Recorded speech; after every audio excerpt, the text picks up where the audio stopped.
नमस्कार मित्रों, स्वागत है आपका हमारे जेवीएन सीआईबी मेड सिंपल के चैनल में। दोस्तों, आज इस वीडियो लेक्चर के माध्यम से हम लोग एवीएम के यूनिट 2 जो कि बेस्ड है सैम्पलिंग मेथड्स, इसके मैकमिलन अनसॉल्व्ड क्वेश्चन को एक्सप्लेन करेंगे। आप देखेंगे कि एवीएम का यूनिट 2 में मैकमिलन बुक का कुछ क्वेश्चंस दे रखे हैं, चैप्टर के पीछे क्वेश्चन दिया हुआ है जिसको सॉल्व उन्होंने नहीं किया है, तो इसी वीडियो के माध्यम से हम लोग सॉल्व करेंगे। अब सवाल ये उठता है कि क्या ज़रूरत है इस पार्टिकुलर वीडियो का। देखिए दोस्तों, देखा गया है कि अपने में 3 से 4 साल के एक्सपीरियंस से मैं आपको बता रहा हूँ कि ये जो हमारा अनसॉल्व क्वेश्चन है ना, जो एग्जामिनेशन में आपसे केस स्टडी पूछा जाता है, वो बेसिकली इसी से रिलेटेड रहता है, राइट। कि आपको जो अनसॉल्व क्वेश्चन है उसी से बना मिला जुला कर एक केस स्टडी पूछ दिया। तो बहुत ही इंपॉर्टेंट है कि हम लोग इस अनसॉल्व प्रॉब्लम को सॉल्व करें। तो आज मैं आपको इसी में मदद करूंगा कि कैसे आप सही आंसर क्या है, किस प्रकार से आप इस तरह के क्वेश्चन को सॉल्व कर सकते हैं। Everything we will deal with this in this particular lecture. So let's begin. तो दोस्तों, सबसे पहला क्वेश्चन आपके स्क्रीन पर है, मैं आपको स्टेप बाय स्टेप समझाऊंगा, तो अंतिम तक बने रहें, आपका कंसेप्ट एकदम क्रिस्टल क्लियर हो जाएगा इस वीडियो के माध्यम से। So let's try to understand. सबसे पहला पॉइंट हम लोग पहला क्वेश्चन देखते हैं कि suppose you are sampling from a population with mean of 5.3। तो देखिए, मीन दे रखा है 5.3, ठीक है। तो अब सवाल ये है कि सैंपल साइज कितना होना चाहिए जो कि गारंटी करेगा कि सैंपल का मीन 5.3 है, पहला क्वेश्चन है। और दूसरा क्वेश्चन है कि standard error of the mean 0 है। तो चलिए, और पहले हम लोग एक एक करके पहले क्वेश्चन को सॉल्व करते हैं। पहला क्वेश्चन कह रहा है कि the what sample size will guarantee that the sample mean is 5.3। हमको बस एक ही डाटा दिया हुआ है कि पॉपुलेशन का मीन दिया हुआ है 5.3, और हमसे पूछा गया है कि क्या सैंपल साइज होना चाहिए कि हमारा सैंपल मीन भी 5.3 हो। तो दोस्तों, सबसे पहले आप सैंपल मीन का मतलब समझ लीजिए। सैंपल मीन क्या होता है कि हमारे पास जो सैंपल में जितने भी ऑब्जर्वेशन है उनका एवरेज होता है। समझ में आया? सैंपल मीन मतलब ये होता है, कोई भी मान लीजिए सैंपल है, उसका आप मीन निकाल रहे हैं, तो मतलब यही हुआ है ना कि सैंपल में जितने भी ऑब्जर्वेशन है उनका एवरेज। और एवरेज कैसे निकालते हैं? इसको एक्स बार से डिनोट किया जाता है। इसको एवरेज निकालने के लिए 1 divided by n, x i is equal to 1 to i is equal to 1, ऐसे ही हम लोग एवरेज निकालते हैं, पता होगा आपको। अब इसमें n क्या होता है? n है सैंपल साइज, और एक्स आई क्या है? इंडिविजुअल ऑब्जर्वेशन है। बेसिक चीज क्लियर है? बिल्कुल। चलिए दोस्तों, अब क्या होता है, ये तो बेसिक कंसेप्ट हो गई आपके। अब इसमें एक पॉइंट को ध्यान रखिए कि होता क्या है कि एक्स बार जो होता है ना, वो पॉपुलेशन मीन। अब देखिए, एक होता है पॉपुलेशन मीन जिसको हम लोग म्यू बोलते हैं, और इसी पॉपुलेशन मीन का एस्टिमेट होता है हमारा सैंपल मीन, ठीक है, इन जनरल माना जाता है। अब एक लॉ है, लॉ ऑफ लार्ज नंबर, वो क्या कहता है, इसको समझिए, बहुत इंपॉर्टेंट, आप समझते होंगे, मैं आपको रिकॉल करवा रहा हूं। वो ये कहता है कि जैसे जैसे सैंपल साइज बढ़ेगा, एन का वैल्यू जैसे जैसे बढ़ता है, सैंपल मीन एक्स बार जो है ना पॉपुलेशन मीन के क्लोजर होते जाता है। जैसे देखिए, ये आपका नॉर्मल बेल कर्व है, ठीक है, यहां पे हमारा पॉपुलेशन मीन होगा म्यू बार, ठीक है। तो जैसे जैसे आपका एन का वैल्यू बढ़ेगा ना, एन का वैल्यू बढ़ेगा तो क्या होगा कि सैंपल मीन जो है ना एक्स बार, वो क्लोजर चलते जाएगा म्यू से, म्यू के क्लोजर आते जाएगा, ठीक है। तो लेकिन ये गारंटी करना कि दोनों बराबर हो जाए, कि सैंपल मीन और पॉपुलेशन मीन दोनों बराबर हो जाए, हमें थ्योरेटिकली एक इनफाइनाइट लार्ज सैंपल चाहिए, जो कि प्रैक्टिकल नहीं पॉसिबल है। मैं फिर से रिपीट कर दूं, क्या बताया जा रहा है कि n का वैल्यू जैसे जैसे बढ़ेगा, यानी सैंपल साइज जैसे जैसे हमारा बढ़ेगा, तो x बार जो हमारा सैंपल मीन है वो म्यू को अप्रोच करता है। म्यू क्या होता है? पॉपुलेशन मीन को अप्रोच करता है।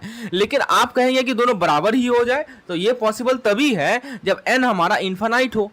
लेकिन दोस्तों, एक ऐसा स्पेशल केस है जहां पे सैंपल मीन और पॉपुलेशन मीन बराबर होगा। वो क्या है? वो ये है कि जब n का वैल्यू 1 हो जाए।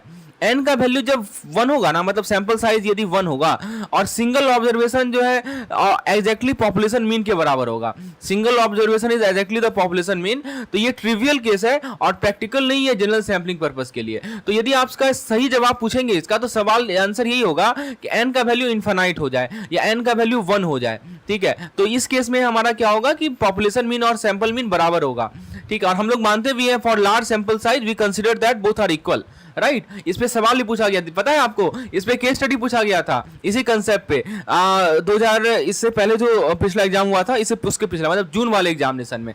देखिए, इसीलिए मैं कह रहा हूं ना कि बहुत इंपॉर्टेंट है प्रीवियस इस तरह के क्वेश्चन को सॉल्व करना। और फ्रेंड्स, यदि आपको स्टडी मटेरियल की रिक्वायरमेंट है, मैंने बीएफएम के, एवीएम के, एवीएफएम के, बीआरबीएल के सभी के दोस्तों 2000 प्लस एमसीक्यूज बनाए हैं, जिसमें केस स्टडी इन्वॉल्व है, प्रीवियस ईयर क्वेश्चन इन्वॉल्व है, बहुत ही इफेक्टिव तरीका है। तो दोस्तों, आप इस नंबर पे मुझे व्हाट्सएप करके डिटेल जानकारी प्राप्त कर सकते हैं स्टडी मटेरियल के रिगार्डिंग। तो चलिए, पहला क्वेश्चन तो आपको समझ में आ गया। चलिए आगे बढ़ते हैं हम लोग और क्वेश्चन नंबर 2 पे आते हैं कि हमें स्टैंडर्ड एरर ऑफ मीन 0 कह रहा है। अब देखिए रियलिटी में क्या होता है कि प्रैक्टिकली फाइनाइट सैंपल साइज जिसका ग्रेटर देन 1 हो, सैंपल मीन को हम लोग मान लेते हैं पॉपुलेशन मीन के बराबर, ठीक है, ये बात ध्यान रखना है। तो कंक्लूजन क्या निकल रहा है, कोई practical finite sample size guarantee नहीं कर सकता कि सैंपल मीन भी एग्जैक्टली आपका इस पॉपुलेशन मीन के बराबर होगा, ठीक है। क्वेश्चन 2 का रहा था क्या सैंपल साइज गारंटी करेगा कि standard error of the mean 0 हो, ये समझिए। आप सबसे पहले तो स्टैंडर्ड एरर को समझ लीजिए। स्टैंडर्ड एरर ऑफ मीन कैसे होता है, sigma upon root n. Sigma क्या होता है, पॉपुलेशन का स्टैंडर्ड डेविएशन, और एन क्या होता है, सैंपल साइज, ठीक है। तो ये जो हमारा स्टैंडर्ड एरर ऑफ मीन है ना, वो रिप्रेजेंट करता है कि sample mean, how much sample mean is expected to vary from the true population mean, यानी पॉपुलेशन मीन से सैंपल मीन कितना वेरी कर रहा है, ठीक है। ये हमें कौन बताता है, स्टैंडर्ड एरर ऑफ मीन बताता है। मैं फिर से रिपीट कर दूं, standard error of mean represent how much the sample mean is expected to vary from the true population mean. अब देखिए स्टैंडर्ड एरर ऑफ मीन को 0 होने के लिए तो फॉर्मूला देखिए क्या है, सिग्मा अपॉन रूट एन। तो इसको यदि 0 होना है तो या तो सिग्मा को 0 कर दीजिए या रूट एन को आप 1/√n को 0 कर दीजिए, यही हो सकता है ना। चलिए तो अब मैं आपको एक एक करके समझाता हूं कब कब ये पॉसिबल है। तो कंसेप्चुअली आप समझेंगे ना तो कभी दिक्कत नहीं होगा। देखिए पॉपुलेशन स्टैंडर्ड डेविएशन होता क्या है कि सिग्मा से डिनोट करते हैं। यदि पॉपुलेशन स्टैंडर्ड डेविएशन 0 होगा, इसका मतलब ये हुआ कि कोई वेरिएबिलिटी ही नहीं है पॉपुलेशन में। सारे इंडिविजुअल जो पॉपुलेशन होंगे सभी का सेम वैल्यू होगा जो कि 5.3 है। देखिए वेरिएबिलिटी कैसे होगा, जैसे मान लीजिए किसी का 5.1 हुआ, किसी का 5 हो गया, किसी का 4.9 हो गया, किसी का 5.4 हो गया, किसी का 5.5 हो गया, यही ना वेरिएबिलिटी है। तो यदि हम कह रहे हैं कि हमारा सिग्मा 0 है, इसका मतलब कोई वेरिएबिलिटी ही नहीं है, यानी कि जितने भी हमारे सैंपल के अंदर जितने भी ऑब्जर्वेशंस हैं सभी के इक्वल वैल्यू है 5.3, ठीक है। इसीलिए दोस्तों कोई भी सैंपल आप लेंगे ना पॉपुलेशन का, उसका मीन 5.3 आएगा और SEM जो है 0 होगा। तो एक तो ये कंडीशन है कि जब आपका ये क्या बोलते हैं, जब आपका अभी हम लोग क्वेश्चन क्या था हमारा कि ऐसे ये 0 हो, स्टैंडर्ड एरर 0, तो ये कंडीशन है। और दूसरा कंडीशन क्या है, एन से रिगार्डिंग, यानी सैंपल साइज के रिगार्डिंग। तो कोई भी नॉन जीरो, मान लीजिए कि हमारा पॉपुलेशन स्टैंडर्ड डेविएशन 0 नहीं है तो नॉन जीरो बोलेंगे ना, सिग्मा ग्रेटर देन 0 है मान लीजिए। तो एक ही तरीका SEM को 0 करने का, देखिए SEM का फॉर्मूला मैं लिख देता हूं, वो क्या होता है, सिग्मा अपॉन रूट एन। तो एन को यदि आप इनफाइनाइट कर देंगे तो ठीक है, इसका मतलब कि हमारे पास इनफाइनाइटली लार्ज सैंपल साइज होगा जो कि प्रैक्टिकल नहीं है। तो अभी हम लोग दो कंक्लूजन यहां से ड्रॉ करते हैं कि ये गारंटी करना कि स्टैंडर्ड एरर ऑफ मीन 0 हो, तो इसके लिए क्या कंडीशन है कि पॉपुलेशन स्टैंडर्ड डेविएशन जो है हमारे पास देखिए पॉपुलेशन स्टैंडर्ड डेविएशन 0 होना चाहिए, मतलब पॉपुलेशन के पास कोई वेरिएबिलिटी नहीं होना चाहिए। और यदि पॉपुलेशन में वेरिएबिलिटी है तो कोई इनफाइनाइटली लार्ज सैंपल साइज की रिक्वायरमेंट होगी जो कि प्रैक्टिकल नहीं है। तो ये दो चीज को ध्यान रखेंगे। अगले क्वेश्चन के हम लोग अगले क्वेश्चन की तरफ आगे बढ़ते हैं। सेकंड क्वेश्चन है हमारा कि मान लीजिए कि 16 ऑब्जर्वेशन का सैंपल है और एक नॉर्मल डिस्ट्रीब्यूशन है जिसका मीन है 150, वेरिएंस है 256।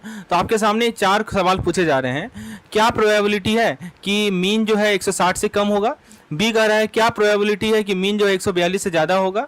अब देखिए क्वेश्चन को चेंज कर लिया गया, 16 ऑब्जर्वेशन की जगह 9 ऑब्जर्वेशन लिया गया।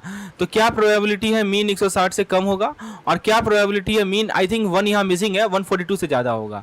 तो बहुत ठीक है, तो आइए इसे सॉल्व करते हैं, एक एक स्टेप को समझते हैं। देखिए दोस्तों सबसे पहले कंसेप्ट को क्लियर करते हैं। देखिए आपको पता होना चाहिए कि यदि सैंपल का मीन x बार है और एक नॉर्मल डिस्ट्रीब्यूशन है, तो सैंपल मीन का जो डिस्ट्रीब्यूशन होता है ना, जब यहाँ पे सैंपल साइज n है, मीन है म्यू, तो उसका स्टैंडर्ड एरर का फॉर्मूला होता है सिग्मा अपॉन रूट n। तो अब देखिए पहला क्वेश्चन है कि क्या प्रोबेबिलिटी है कि x बार जो है 160 से कम है विद 16 ऑब्जर्वेशन। तो पहला स्टेप बाय स्टेप सॉल्व कीजिए इसे। पहले इसके आप स्टैंडर्ड एरर को निकालिए। तो स्टैंडर्ड एरर क्या होता है, सिग्मा अपॉन रूट n होता है। तो यहाँ पे सिग्मा कितना दे रखा है इन्होंने, तो सिग्मा दे रखा है, आपको देख सकते हैं हाँ सिग्मा, एक मिनट हम पीछे चलते हैं दोस्तों, एक बार मैं आपको सिग्मा बताता हूँ। पहला यहाँ पे देखिए सिग्मा दे रखा है इन्होंने, वेरिएंस दिया हुआ है ना 156। तो आपको पता ही है कि वेरिएंस का अंडर रूट करते हैं तो हमें स्टैंडर्ड डेविएशन मिलता है, पता है ना। देखिए वेरिएंस जो होता है स्टैंडर्ड डेविएशन का स्क्वायर होता है, तो स्टैंडर्ड डेविएशन निकालना है तो अंडर रूट वेरिएंस करना पड़ेगा। तो 256 का अंडर रूट कीजिएगा तो 16 ही तो आएगा, समझिए। तो स्टैंडर्ड डेविएशन आपका कितना निकल गया, 16 निकल गया। तो सिग्मा की जगह हम लोग 16 पुट करेंगे यहाँ पे। और एन कितना है हमारा, सैंपल साइज कितना है, सैंपल साइज है 16, तो अंडर रूट 16 हो जाएगा 4 हमारा, तो हमारा स्टैंडर्ड एरर आ जाएगा 4। अब दूसरा स्टेप होता है कि हमें जेड स्कोर निकालना होता है। तो जेड स्कोर का फॉर्मूला क्या होता है, X bar minus mu upon sigma X bar, ये होता है। इसको हम लोग सिग्मा एक्स बार से भी डिनोट करते हैं, ठीक है। तो हमें देखिए एक्स बार कितना निकला है, हमें एक्स बार जो है हमें दिया हुआ है यहाँ पे 160, ये हमारा 160 एक्स बार हो जाएगा। और म्यू हमें दे रखा है इन्होंने, म्यू हमारा पॉपुलेशन का मीन होता है जो कि यहाँ पे 150 है, और सिग्मा एक्स बार कितना है हमारा 4 है। तो ये बेसिकली कितना आ जाएगा 2.5 आ जाएगा। तो 2.5 हमारा जेड निकल गया, राइट। तो बेसिकली आप तीसरा स्टेप ये है कि अब आपको प्रोबेबिलिटी निकालना है स्टैंडर्ड नॉर्मल डिस्ट्रीब्यूशन से। तो बेसिकली पी एक्स बार लेस देन 160 कन्वर्ट हो जाएगा पी जेड लेस देन 2.5 में। तो आप जेड इज इक्वल टू 2.5 को देखिए हमारा स्टैंडर्ड नॉर्मल टेबल में, तो आप देखेंगे कि यदि पी जेड लेस देन 2.5 आएगा 0.9938, इसीलिए हमारा पी एक्स बार लेस देन 160 आएगा 0.9938, समझे। तो ये हमारा सही जवाब होगा। दूसरा क्वेश्चन कर रहा है कि क्या प्रोबेबिलिटी है कि पी एक्स बार जो है 142 से ज़्यादा हो और 16 ऑब्जर्वेशन हो। सब स्टेप हमारा वही रहेगा, पहले हम लोग स्टैंडर्ड एरर निकालेंगे। तो स्टैंडर्ड एरर तो वही ना रहेगा, क्योंकि देखिए सिग्मा एक्स बार क्या होता है, सिग्मा अपॉन रूट एन होता है। सिग्मा हमारा वही है 16, क्योंकि दूसरा अपन का अंडर रूट हमने निकाला, और अंडर रूट हमारा ये है तो 4 ही रहेगा स्टैंडर्ड एरर। और उसको हम जेड स्क्वायर में कन्वर्ट करेंगे। तो जेड क्या होता है X bar minus mu upon sigma X bar, यही होता है ना। एक्स बार क्या हो जाएगा हमारा 142 हो जाएगा, और माइनस म्यू कितना हो जाएगा हमारा, म्यू हो जाएगा हमारा 150 अपॉन सिग्मा एक्स बार कितना हो जाएगा हमारा 4। तो ये -2 आ जाएगा हमारा जेड कितना आ गया -2 आ गया। तो बेसिकली अब आपका तीसरा स्टेप क्या होता है कि आपको प्रोबेबिलिटी फाइंड करना है। तो पी एक्स बार ग्रेटर देन 142 कन्वर्ट हो जाएगा P Z greater than -2।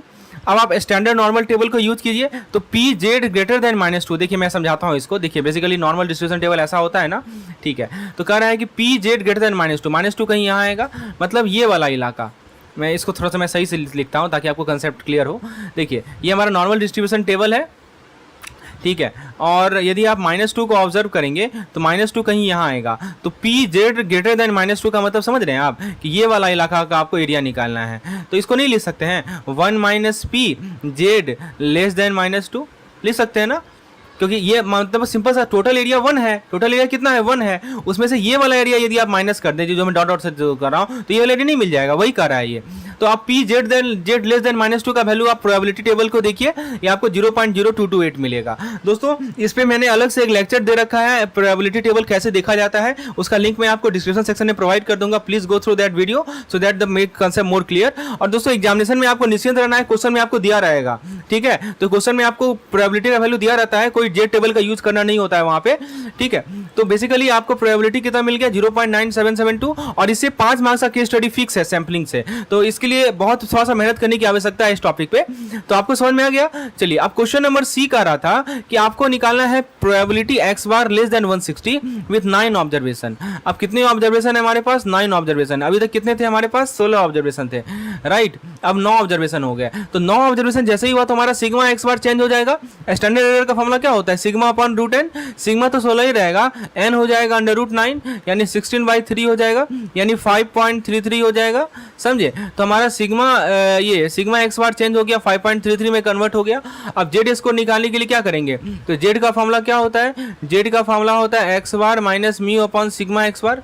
X bar कितना है हमारा, एक्स बार देखिए यहाँ पे हमें 160 दिया हुआ है, और म्यू कितना है हमारा 150 है, और सिग्मा एक्स बार कितना है हमारा 5.33 है। तो ये कितना हो जाएगा 1.875 हो जाएगा हमारा जेड।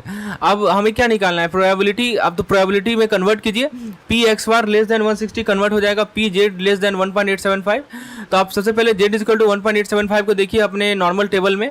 तो आपको इसका प्रोबेबिलिटी लेस देन 1.875 निकालेंगे तो आपको मिलेगा 0.9693। तो सही जवाब है इसका 0.9693, ठीक है। अब देखिए दूसरा सवाल है कि क्या प्रोबेबिलिटी है x greater than 142 with 9 observation, ठीक है। तो सबसे पहले काम क्या करेंगे हम लोग, सबसे पहला काम स्टेप बाय स्टेप करना है। स्टैंडर्ड एरर निकालना है जो कि सेम रहेगा 5.33 रहेगा, ठीक है। स्टैंडर्ड एरर आपने निकाल लिया, उसके बाद आप उसे जेड स्कोर में कन्वर्ट कीजिए। जेड स्कोर में कन्वर्ट कैसे करेंगे, तो एक्स बार की जगह 142 लिख दीजिए, म्यू हमारा 150 रहेगा, और सिग्मा एक्स बार हमारा 5.33 रहेगा, तो ये -1.5 मिलेगा आपको। प्रोबेबिलिटी निकालना है तो पी एक्स ग्रेटर देन 142 को आप लिख सकते हैं पी जेड ग्रेटर देन -1.5, ठीक है। तो पी जेड ग्रेटर देन -1.5 हो जाएगा 1 minus P Z less than -1.5। और आपको प्रोबेबिलिटी टेबल में देखेंगे तो पी जेड लेस देन -1.5 हो जाएगा 0.0668। तो इसीलिए हमारा जो करेक्ट वैल्यू आएगा वो आएगा 0.9332, समझे। तो 0.9332 हमारा सही जवाब होगा। तो इस प्रकार से समराइज कर सकते हैं सभी फैक्ट्स को। तो ये हमारा जब x बार लेस देन 160 था 16 ऑब्जर्वेशन के साथ, तो 0.9938 आया। x बार ग्रेटर देन 142 था 16 ऑब्जर्वेशन के साथ, तो 0.9772 आया। x बार लेस देन 160 है 9 ऑब्जर्वेशन के साथ, 0.9693 आया। और x बार ग्रेटर देन 142 है 9 ऑब्जर्वेशन के साथ, तो 0.9332 आया।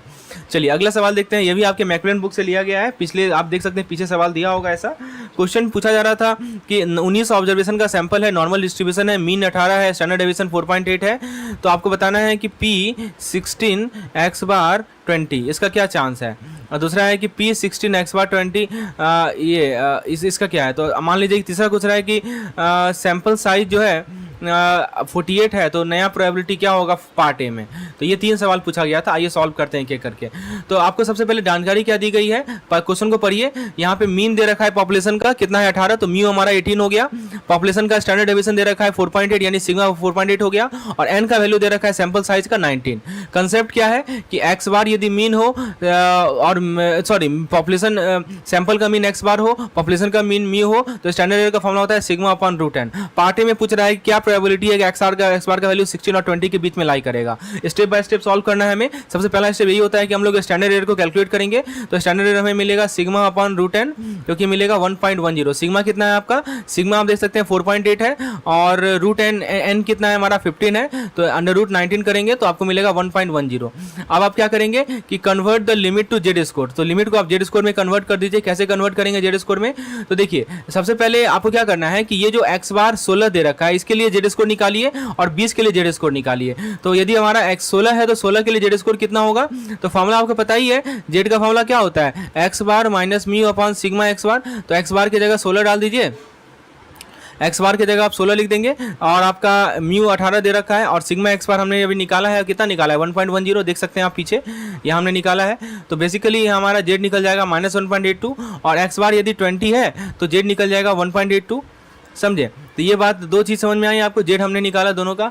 अब तीसरा आपको स्टेप फॉलो करना है, वो ये है कि देखिए समझने का प्रयास कीजिए कि आपको क्या निकालना है बेसिकली कि जो प्रोबेबिलिटी जो है एक्स बार जो है वो 16 और 20 के बीच में हो। तो ऐसा लिख सकते हैं ना कि जेड ये देखिए 16-20 के बीच के होने का प्रोबेबिलिटी को लिख सकते हैं ना कि P Z line between -1.82 to 1.82। अब देखिए ये डाटा आपको क्वेश्चन में दिया रहेगा, आप टेबल देखेंगे ना कि जेड 1.82 से कम का प्रोबेबिलिटी है 0.9656 और पी जेड लेस देन -1.2 का प्रोबेबिलिटी है 0.344। समझने का प्रयास कीजिए दोस्तों। इसको मैं समझाता हूँ टेबल में, ये सॉरी आपका जो ग्राफ होता है उसमें समझाता हूं दोस्तों, ताकि कंसेप्ट आपका क्रिस्टल क्लियर हो जाए, कभी दिक्कत ना हो इस तरह के कंसेप्ट में। ग्राफ से समझना बहुत आसान है और हमेशा आप ग्राफ का भी सहायता लिया कीजिए। देखिए यहाँ पे मैं लिखता हूँ 1.82, ठीक है, और यहाँ पे मैं लिखता हूँ -1.82। अब देखिए पहला क्या कर रहा है कि प्रोबेबिलिटी, इसका मतलब समझिए, इसका मतलब मैं समझाता हूँ इस वाले इंक से। प्रोबेबिलिटी जेड लेस देन 1.82 है 0.9656, मतलब यहाँ पे एक वर्टिकल लाइन आप ड्रॉ कर देते हैं, ठीक है। तो ये जो एरिया मैं शेड कर रहा हूँ ये पूरा ये सब एरिया, ठीक है, इसका एरिया कितना है, इसका एरिया है 0.9656। इसको मैं कह देता हूं एरिया ए, ठीक है। अच्छा अब मैं आपको दूसरा टेबल बना के दिखाता हूं यहाँ पे नीचे, ताकि आपका कंसेप्ट क्लियर करना मेरा मेन मकसद है। आपका कंसेप्ट पे क्रिस्टल क्लियर हो, आपको कॉन्फिडेंट हो, क्वेश्चन को सॉल्व करने में कहीं कोई दिक्कत नहीं आएगी। अब ये हमारा दूसरा नॉर्मल डिस्ट्रीब्यूशन टेबल है।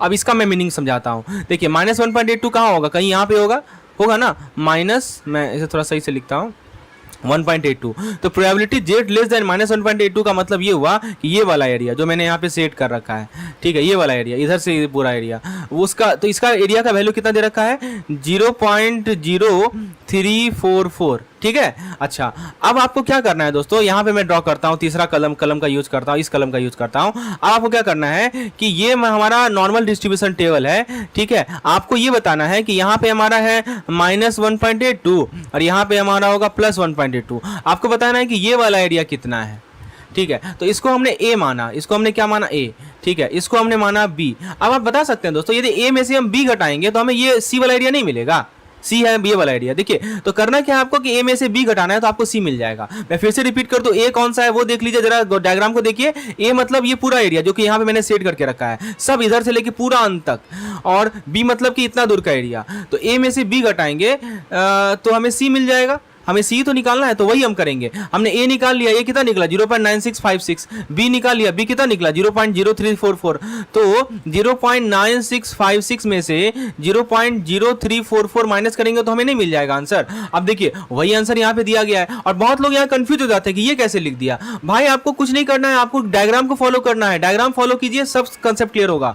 तो 0.9656 में से 0.0344 माइनस करेंगे तो 0.931 ही मिलेगा, यही हमारा सही जवाब होगा। तो याद रखिए सैंपलिंग का सबसे बेस्ट तरीका है चीजों को समझने का, वो डायग्राम है। आप डायग्राम यानी कि नॉर्मल डिस्ट्रीब्यूशन कर्व को यूज कीजिए, बिल शेप कर्व को यूज कीजिए। और यदि आप इस पर डिटेल जानकारी चाहते हैं तो हमारे वीडियो कोर्स में आप इनरोल हो जाइए। मैंने वीडियो कोर्स में एक एक चीज बेसिक लेवल से समझाया है, राइट, कैसे डायग्राम बनता है, जेट क्या होता है, सब कुछ समझाया है। और वीडियो कोर्स लेने में यदि आप इच्छुक हैं तो मुझे इस नंबर पे व्हाट्सएप कर सकते हैं। नंबर आपको मैं स्क्रीन पे लिख देता हूं 8292857381। ओके, चलिए आगे बढ़ते हैं। होपफुली आपको ये कंसेप्ट क्लियर हो गया होगा। चलिए, और इसी क्वेश्चन का पार्ट भी था कि 19 ऑब्जर्वेशन के साथ वैल्यू बता दीजिए, तो अब ऑब्जर्वेशन 19 कर दिया गया है, ठीक है। तो दोस्तों देखिए क्या है कि कंटिन्यूस डिस्ट्रीब्यूशन जैसे कि नॉर्मल डिस्ट्रीब्यूशन में सिंगल पॉइंट का प्रोबेबिलिटी 0 होता है, इसीलिए 16-20 के बीच का जो प्रोबेबिलिटी होगा वो हम इसको इक्वल टू को हटा देते हैं। यहाँ इक्वल टू जो लिख दिया ना, इक्वल टू को हटा के हम लोग इनइक्वालिटी का साइन ले आते हैं, तो वो कितना हो जाएगा 0.9312 हो जाएगा। देखिए यही बहुत अच्छा क्वेश्चन है, ठीक है। आंसर समझिए, देखिए 16-20 यहाँ भी था, 16-20 यहाँ भी था, लेकिन यहाँ पे क्या किया गया कि यहाँ पे इसने इक्वल टू डाल दिया। अब बताइए क्या चेंज आएगा। देखिए ऐसा ही सवाल पूछा जाता है। तो एक चीज याद रखिए कि यदि हमारा कंटिन्यूअस डिस्ट्रीब्यूशन होता है, नॉर्मल डिस्ट्रीब्यूशन कैसा है दोस्तों, ये तो कंटिन्यूअस डिस्ट्रीब्यूशन है ना, तो कंटिन्यूअस डिस्ट्रीब्यूशन में किसी सिंगल पॉइंट के होने का प्रोबेबिलिटी जो है वो 0 होता है। याद रखिए, बहुत इंपॉर्टेंट पॉइंट है। एक सिंगल पॉइंट होने का, जैसे मान लीजिए हम बोलते हैं क्या कि P X bar equal to 16, क्या होगा, तो 0 बोलिएगा। हम बोलते हैं कि P X bar equal to 20, क्या होगा, 0 बोलिएगा, ठीक है। तो याद रखिए कि नॉर्मल कंटिन्यूअस डिस्ट्रीब्यूशन में किसी सिंगल पॉइंट का प्रोबेबिलिटी 0 होता है, इसीलिए हम लोग यहाँ इनइक्वालिटी को हटा भी सकते हैं और हमारा आंसर वही का वही होगा। जो अभी हमने 0.9312 निकाला था ना, वही हमारा आंसर होगा। ये बातें समझ में आई आपको, ठीक है। तीसरा कर रहा है कि फाइंड प्रोबेबिलिटी यूजिंग द, अच्छा अब यहाँ पे और क्या सवाल है, अब सी कर रहा है कि सैंपल साइज को हमने 48 कर दिया, अब बताइए नया प्रोबेबिलिटी क्या होगा। तो ठीक है, कोई बात नहीं है, स्टैंडर्ड एरर हमारा चेंज हो जाएगा, क्योंकि सिग्मा अपॉन रूट एन होता है। सिग्मा में निकल गया है 4.8 और अंडर रूट 48, सिग्मा 4.8 आपको क्वेश्चन में दिया हुआ था। एक बार आप फिर से पीछे देखिए, देखिए सिग्मा आपको 4.8 यहाँ दिया हुआ था, तो 4.8 अपॉन अंडर रूट 4.8 यानी कि 0.692, ठीक है। इस लिमिट को जेड स्कोर में कन्वर्ट कीजिए, तो यदि हमारा x बार 16 होगा और x बार 20 होगा, तो दोनों के लिए जेड स्कोर निकाल लीजिए। एक मिलेगा आपको -2.89, एक मिलेगा आपको 2.89। फिर अगला बार आपके ये कीजिए कि टेबल पे जाइए और देखिए क्या प्रोबेबिलिटी है 0.289 से कम होने का और -2.89 से कम होने का, निकाल लीजिए, फिर माइनस कर दीजिए दोनों को, तो आपको आंसर मिल जाएगा। समझ में आया दोस्तों। चलिए आगे बढ़ते हैं, स्टेप बाय स्टेप आपको मैं समझा रहा हूँ और एक एक चीज मैं क्लियर भी करता चल रहा हूँ। यदि आपको वीडियो पसंद आए, एक लाइक जरूर कर दीजिए ताकि ये वीडियो और भी सीआईबी एस्पिरेंट तक पहुंच सके और वो भी इस वीडियो का लाभ उठा सके। अगला सवाल है कि नॉर्मल डिस्ट्रीब्यूशन है, मीन है 56, स्टैंडर्ड डेविएशन है 21, तो सैंपल साइज कितना होना चाहिए ताकि कम से कम 90% चांस हो कि मीन जो है 52 से ज्यादा हो। तो देखिए आइए स्टेप बाय स्टेप सॉल्व करते हैं इस क्वेश्चन को। तो सबसे पहले हमें क्या दे रखा है, पॉपुलेशन का मीन दे रखा है, म्यू दे रखा है, कितना है 56 है, और स्टैंडर्ड डेविएशन यानी सिग्मा दे रखा है 21 है। हम चाहते हैं कि एक्स बार जो हमारा सैंपल का मीन हो वो 52 से ज्यादा हो और 90% प्रोबेबिलिटी के साथ। तो कंसेप्ट ये है कि आपको पता ही है कंसेप्ट क्या है, हमें क्या फाइंड करना है, एन फाइंड करना है such that probability x is greater than 52 is greater than equal to 0.90। At least मतलब यही होता है ग्रेटर देन, कम से कम 90 हो, ठीक है, ये सवाल है। तो कैसे सॉल्व करेंगे इसको बताइए। तो दोस्तों देखिए हमें पता करना है P X bar greater than 52 is greater then 0.90। तो इसका मतलब ये नहीं हो सकता, इसको आप ऐसा कर सकते हैं ना कि इसका उल्टा क्या हो जाएगा, इसका उल्टा देखिए एक्स बार 52 से ज़्यादा होना, इसका प्रोबेबिलिटी जो है 0.90 से ज़्यादा है, ठीक है। तो बेसिक चीज़ आप फिर से मैं आपको बताऊँ, डायग्राम बनाइए तो चीज़ें आपको क्लियर होंगी, ठीक है। यहाँ पर इसका कॉरस्पॉन्डिंग जेड वैल्यू निकाल, मान लीजिए 52 यहाँ पे मान लीजिए एग्जाम्पल के तौर पर, तो ये वाला एरिया कह रहा है, ठीक है। तो इसका रिवर्स आप यदि करेंगे तो 1 से माइनस यदि कर दें 0.90 को, 1 माइनस 0.90 तो 0.10 हो जाएगा। और 1 टोटल एरिया 1 होता है, आपको पता है कि सैंपल डिस्ट्रीब्यूशन का टोटल एरिया कितना होता है, 1 होता है। तो ये वाला जो शेडेड रीजन है जो मैं ब्लू से डॉट से डिनोट कर रहा हूँ, इसका एरिया कितना हो जाएगा, 0.10 हो जाएगा ना, समझ में आया। अब आप क्या करेंगे, प्रोबेबिलिटी को जेड स्कोर में कन्वर्ट करेंगे। तो देखिए हमें जेड स्कोर निकालना है 10% in the left tail of the normal distribution. तो हम जेड स्कोर देखेंगे जो कि 10% लीव करता है लेफ्ट टेल में, तो ये आप देखेंगे तो आपको मिलेगा -1.28। तो जेड इजिकल टू -1.28 होता है, जो कि 10 परसेंटाइल से कॉरेस्पॉन्ड करता है। अब जेड स्कोर का फॉर्मूला पुट कीजिए सैंपल मीन के लिए। जेड का फॉर्मूला क्या होता है, X bar minus mu upon sigma X bar. ठीक है, तो एक्स बार हमें दे रखा है कितना, एक्स बार हमें बेसिकली हमको निकालना क्या है, हमको निकालना है दोस्तों कि what how much large, n निकालना है, एन निकालना है। ठीक है, एक्स बार कितना दिया हुआ है, एक्स बार हमारा 52, एक्स बार हम लोग 52 लेंगे और म्यू हम लोग 56 लेंगे, जेड का वैल्यू -1.28 लेंगे और ये ऐसी क्या होता है, सिग्मा अपॉन रूट एन होता है। सिग्मा में दिया हुआ है 21 अपॉन रूट एन। तो इसको आप यदि सिंप्लीफाई करेंगे, देखिए सिंप्लीफिकेशन का प्रोसेस मैंने एक स्टेप बाय स्टेप समझा दिया है, तो आपको एन मिलेगा 45.17। समझे, एन कितना मिलेगा 45.17। तो आप अप्रॉक्सीमेटली आप इसे 46 एज्यूम कर सकते हैं। तो ये इंश्योर करने के लिए कि कम से कम 90% चांस हो सैंपल मीन 52 से ज़्यादा हो, सैंपल साइज आपको 46 लेना पड़ेगा। समझ में आया दोस्तों? चलिए, नॉर्मल डिस्ट्रीब्यूशन है, मीन दे रखा है 375 का, स्टैंडर्ड डेविएशन दे रखा है 48 का, सैंपल का साइज कितना हो ताकि कम से कम 0.95 प्रोबेबिलिटी हो कि सैंपल का मीन इस रेंज में फॉल करे। सब तरह का क्वेश्चन मैं आपको प्रैक्टिस करवा रहा हूँ। तो दोस्तों यहाँ पे पॉपुलेशन मीन दे रखा है कितना, पॉपुलेशन मीन दे रखा है 375, स्टैंडर्ड डेविएशन 48 है, हमें एक्स बार को 370 और 380 के बीच में फॉल करवाना है 95% प्रोबेबिलिटी के साथ। तो कंसेप्ट ये है कि ऐसी बराबर सिग्मा अपॉन रूट एन होता है, हमें प्रोबेबिलिटी फाइंड करना है कि 370 और 380 के बीच में हो और ये प्रोबेबिलिटी जो है 0.95% से ज़्यादा हो। ठीक है, आइए सॉल्व करते हैं इस क्वेश्चन को, बहुत सा सवाल है तो स्टेप बाय स्टेप सॉल्व करते हैं इसे। तो हमें इसका मतलब ये हुआ कि टोटल प्रोबेबिलिटी जो है वो 0.05 विथ 2 पॉइंट, आप देखिए, हाँ बहुत सा चीज़ है, समझिए, देखिए समझने का प्रयास कीजिए। ये हमारा नॉर्मल डिस्ट्रीब्यूशन कर्व है, थोड़ा सा मैं इसको सही से आपको शो करता हूँ। नॉर्मल डिस्ट्रीब्यूशन कर्व है। ठीक है, तो बेसिकली ऐसा है। ठीक है, यहाँ पे कहीं हमारा 370 380 के बीच में कर रहा है ना। ठीक है, तो ये 0.95 से ज़्यादा हो, मतलब टोटल प्रोबेबिलिटी जो टेल में होगा वो 0.05 होगा और 0.05 का आधा कितना होता है, 0.025 होता है प्रत्येक टेल में। तो पहले जेड स्कोर निकाल लीजिए 2.5% का प्रत्येक टेल में। ठीक है, तो हम जेड स्कोर को देखेंगे जो कि 2.5% लेफ्ट टेल में लाई करता है, 2.5% राइट टेल में लाई करता है। तो जेड टेबल को आप देखेंगे तो आपको मिलेगा -1.96। मतलब आप जेड टेबल को देखिए और 0.025 को देखिए। आपके दिमाग में एक प्रश्न उठ रहा होगा कि ये मैं 0.025 क्यों ले रहा हूँ। मैं आपको थोड़ा ग्राफ से समझाने का प्रयास करता हूँ। Let me explain this through graph, तो कंसेप्ट क्लियर होगा। देखिए समझिए, ये जो है प्रोबेबिलिटी डिस्ट्रीब्यूशन टेबल है ना। ठीक है, तो बेसिकली 370 जो है कहीं पॉजिटिव साइड रहेगा, 380 भी पॉजिटिव साइड रहेगा।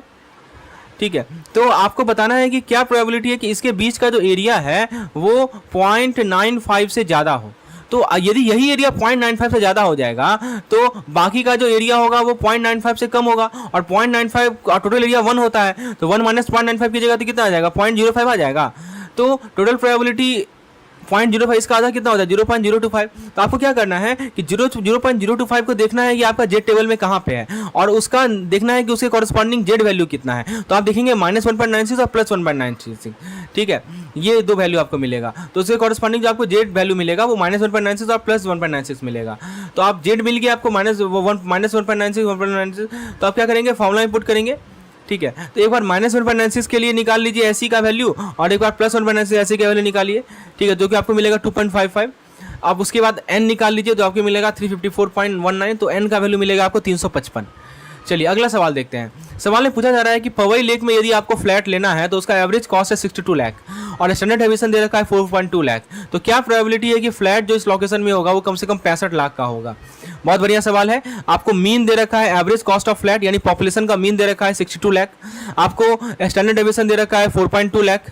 आपको पता करना है क्या प्रोबेबिलिटी है कि कॉस्ट कम से कम 65 लाख का हो। तो कंसेप्ट ये है कि नॉर्मल डिस्ट्रीब्यूशन में हम किसी भी वैल्यू को जेड स्कोर में कन्वर्ट कर सकते हैं, जो कि हमें बताता है कि कितना स्टैंडर्ड डेविएशन अवे है हमारा मीन वैल्यू से। फिर हम जेड स्कोर को यूज करेंगे ताकि कॉरस्पॉन्डिंग प्रोबेबिलिटी फाइंड कर सकें। तो सबसे पहले हम लोग जेड का वैल्यू निकालेंगे। जेड का वैल्यू होता है x minus mu r upon sigma. X क्या है, एक्स वो वैल्यू है जिसके लिए हम इंटरेस्टेड है, जो कि यहाँ पे कितना है 65 है, राइट। और म्यू तो हमें पता ही है 62 है, और सिग्मा में कितना है 4.2 पता है। तो हमें जेड का वैल्यू मिल जाएगा 0.714। आप प्रोबेबिलिटी डिस्ट्रीब्यूशन टेबल को देखिए, 0.714 के लिए आप देखिए कि जेड का प्रोबेबिलिटी कितना है, तो 0.7642 आएगा। मतलब 67.2% चांस है कि फ्लैट का कॉस्ट जो है 65 लाख से कम होगा। ठीक है, तो हमें यही पता लगाना था ना कि प्रोबेबिलिटी कॉस्ट जो है ग्रेटर है या इक्वल टू है। ठीक है, कम से कम 65 लाख हो, तो 1 माइनस कर दीजिए 0.762 में। ठीक है, तो आपको 0.238 मिल जाएगा।